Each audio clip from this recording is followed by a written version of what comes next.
Dato, apa kabar Dato? Baik, baik, siap. Apa kabar, Bos? Baik bos, kita mau ini nih mau bahas Mahfud yang lagi rame. Katanya Nah, Mahfud itu pergi tidak mempengaruhi elektoral. Kemudian yang kedua, Mahfud itu nggak ngaruh.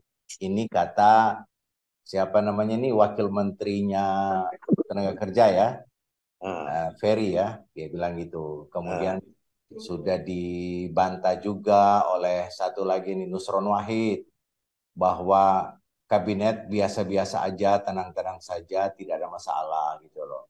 Nah, kita bahas awal soal Mahfud ini. Dato melihat pengunduran diri Mahfud ini seperti apa, Dato? Saya membagi perangkat waktu lah ya, Ya, sampai kemunduran ini, tiga tahap. Yang saya maksud itu adalah bahwa pasang surut hubungan PDIP dan Jokowi sejak pencapresan. Yang pertama kali kan mereka bulan Maret, maka ya, justru PDIP menerjemahkan maunya Jokowi, lalu mendeklarasikan Ganjar, kan begitu. ya, Padahal setelah dideklarasikan ternyata kawan berpisah, ya kan, ya, mendukung Prabowo Gibran. Nah, kemudian yang terjadi setelah itu adalah PDIP mungkin juga terkaget-kaget, tidak percaya bahwa itu bisa terjadi kan. Makanya situasinya agak terdiam beberapa saat. Kemudian mencoba membuat garis baru dengan beroposisi, lalu di tengah perjalanan dikoreksi oleh Hasto kalau tidak salah bahwa kami tetap mendukung pemerintah. Ada lagi ya. fase itu. Fase itu juga saya tidak tahu di bawah permukaan. Kalau ibarat sebuah keluarga yang bercerai, ini mungkin fase lagi membereskan gonogini kan, untuk menjelaskan batasnya di mana ini. Kita kalau mendukung atau tidak mendukung, mana yang terganggu, mana yang tidak terganggu. Mungkin begitu di bawah permukaan. Yang publik tidak bisa baca. Tapi finally, sejalan dengan proses berkampanye, rupanya positioning bersama Jokowi mungkin tidak mengangkat elektabilitas kan. Ya. Maka puncaknya adalah eh, mundurnya Mahfud. Jadi artinya itu juga menjelaskan bahwa PDIP punya positioning kampanye berseberangan dengan penguasa atau tidak menjual prestasi incumbent. Begitu kan? Ya. Kalau Bro lihat sebelumnya, sebelum sebelum kemunduran diri ini kan ada ada petisi 100 ya diterima oleh Menko Polhukam di kantornya. Betul, betul. Walaupun dia mengatakan pintunya bukan di sini, tapi dia terima kan? Ya, Dia ya. mengatakan saya tidak bisa memprosesnya, Anda mesti ke MPR. Tapi dia terima itu orang gitu.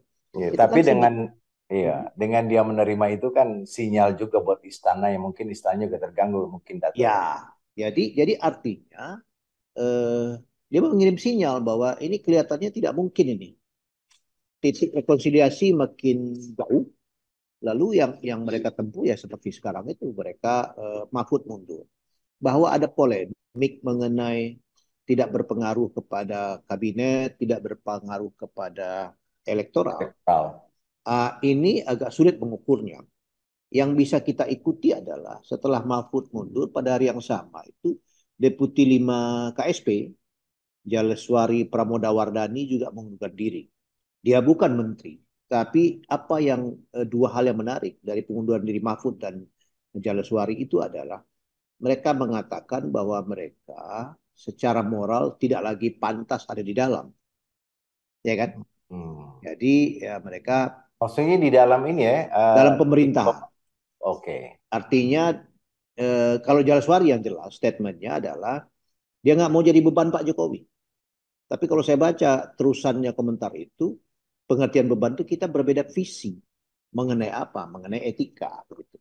Nah, Mahfud sendiri kan tidak banyak keterangan kecuali bahwa dia pamit baik-baik begitu ya. Tapi Henry Subiakto itu profesor dari Erlangga menulis pagi ini saya baca di salah satu grup WhatsApp apa namanya yang beredar bahwa menurut dia nilai tertinggi dari pengunduran di Mahfud itu adalah karena dia menjaga moral.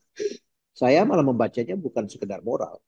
Jangan-jangan Mahfud sedang mengulangi, mengkonfirmasi apa yang pernah dia katakan beberapa waktu lalu di sebuah stasiun televisi. Bahwa sebetulnya urusan pemberhentian presiden itu gak usah pakai prosedur juga bisa. Kalau masyarakat sudah tidak percaya ya mundur. Begitu kan? Saya Dia kira itu mengatakan juga itu. pesannya begitu. Nah, jadi saya ingin mengatakan jangan-jangan Mahfud mengatakan saya tidak percaya lagi. Maka mundur itu saya lakukan duluan begitu. Kita tidak tahu ya. Ya, dan Jadi dia juga tidak mau punya beban moral sesuai dengan pernyataan dia yang lama. Dan itu ya, memberikan pesan kepada publik, saya saja sebagai Menko Polkam sudah tidak percaya lagi dengan presiden ini, bukan karena dia tidak nyaman di dalam. ya itu maksudnya. Memang adalah baik kalau menurut saya ya sejujurnya mereka-mereka yang berseberangan yang masih ada di kabinet ya segera mundur lah. Jangan juga jadi banci ya dalam konteks itu. Gitu.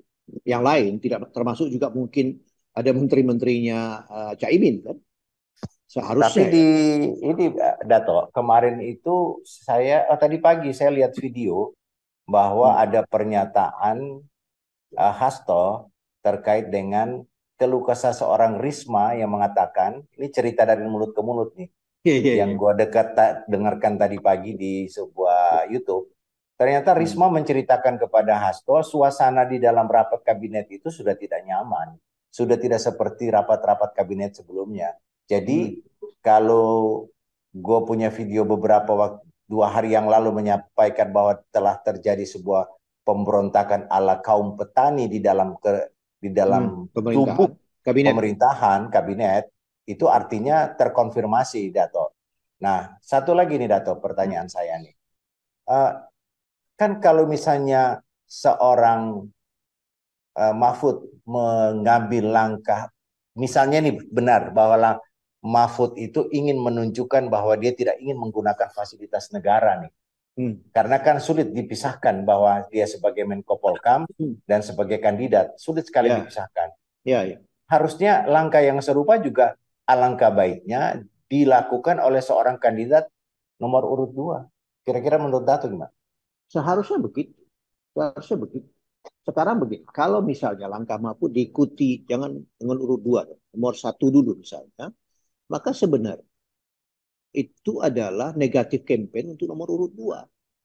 Jadi masyarakat yang tadinya masih mencoba memilah-milah antara jabatan menteri dengan posisi pencapresan, kalau satu dan tiga sama-sama mundur, maka nomor dua menjadi kontras dengan aspirasi rakyat yang pro perubahan.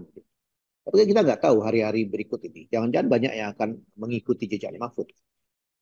Ya, artinya ini ya, menteri-menteri yang dari anak buahnya Saimin ya, dari Ya, PKB artinya kalau maupun menteri situasi nggak dari nyaman itu saya lain. juga mendengar dari beberapa sumber yang lain di apa namanya di Sekap di mana memang sudah begitu. Bahkan katanya biasanya presiden itu kalau ada selesai acara makan siang ngobrol sekarang nggak lagi dengan staf-staf itu nggak lagi staf-staf yang berbeda lah Ya, sudah nggak kecuali lagi. dan mungkin kecuali dengan Pratikno dia masih makan terus. Ya, jadi saya melihatnya sih tidak berdiri sendiri ya artinya pengunduran diri Mahfud ini juga apa namanya direspon dalam bahasa yang berbeda. Yang direspon itu sebetulnya ketidakpuasan kepada presiden lah ya. Misalnya dengan kemarin keluar petisi Bulak Sumur, ya kan? Ya, dari Jogja ya. Dari Jogja itu kampus sudah mulai mengeluarkan pernyataan. Bulak Sumur itu Gajah Mada bukan? Iya, iya, Tempat di mana ijazah Jokowi dipersoalkan. iya. Kemudian ada rektor yang beberapa waktu lalu menyatakan bahwa Jokowi benar alumninya, tapi sampai hari ini tidak ada ijazah yang bisa diperlihatkan. Iya. Jadi artinya menurut saya deposito politik Pak Jokowi ini makin lama makin habis, Bos. Iya. Terkuras ya. Sosial kapitalnya tergerus. Iya, jadi Mahfud hanya triggering factor, salah satu. Masih akan ada banyak triggering factor yang lain. Misalnya apa? Kita nggak bisa anggap sepele eh, apa namanya tagar 4 jari itu yang sudah diluncurkan beberapa hari yang lalu. Ya saya Hmm. kira itu juga punya pergerakannya sendiri. 4 jari itu adalah satu dan tiga. Nah, kalau Bro perhatikan di X misalnya platform X sebelum tagar 4 jari itu ada tagar asal bukan 02. Hmm. Jadi oposisi ini bisa memaintain banyak sekali isu, ya kan? Yang Iya, dihadapkan kepada incumbent atau penerusnya, ya kan? iya. Banyak sekali isu. Di sisi lain, jualan incumbent ini sudah mulai kebaca. Mereka baca rundownnya gitu lah. Eh, Hmm. ya joget-joget, bagi-bagi sembako, bagi susu, macam-macam udah. Tapi konten nggak ada, kontennya nggak ada. Dia sibuk mengcounter apa namanya kampanye orang. Yang lain mengkapitalisasi dukungan, dia nggak. Dia sibuk mendenial.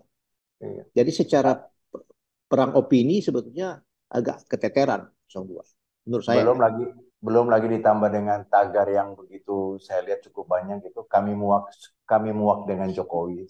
Ya artinya itu kan nilainya hampir sama.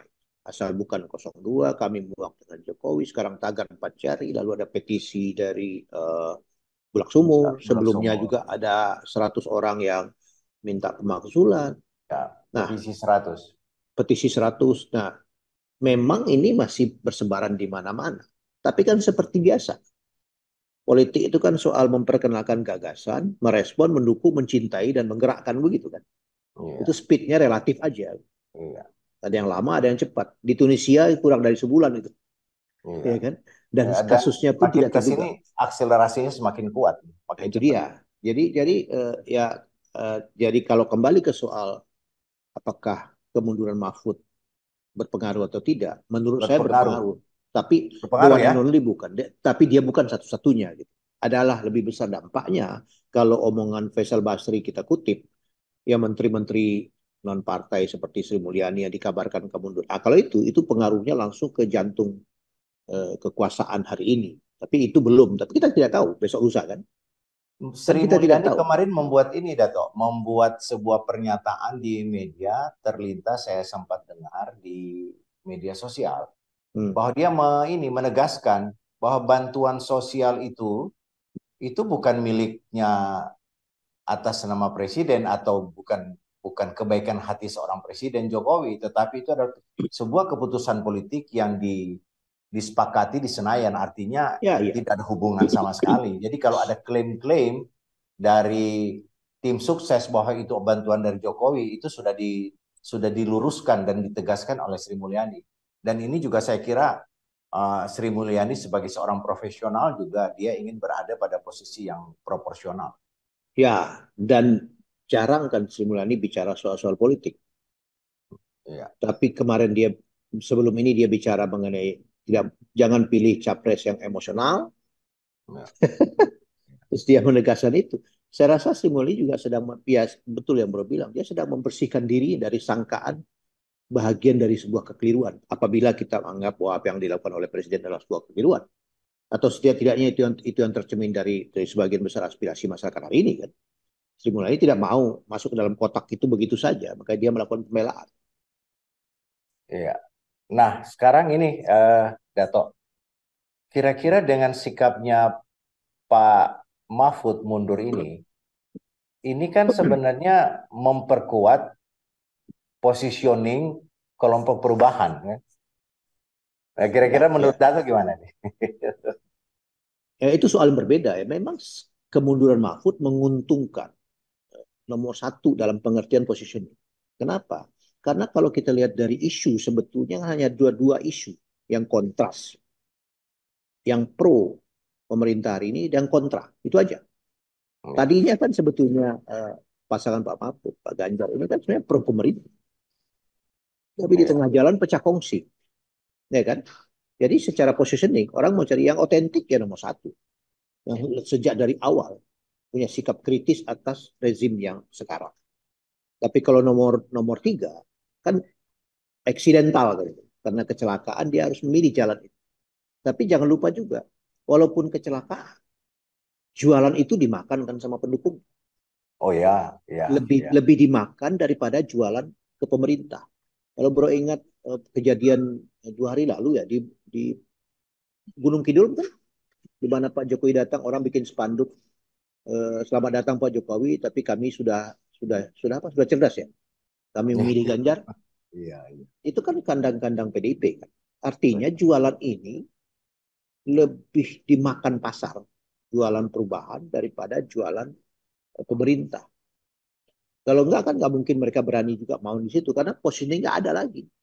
Iya. Nah, tinggal beradunya adalah loyalitas PDIP seberapa besar ya memang bisa di capture oleh nomor tiga dengan jualan itu. Karena jualan yang asli, yang lebih awal tentang perubahan itu ada di 01, di Anies dan Caimin. Mereka sudah firm kemana-mana, tagline-nya sudah itu.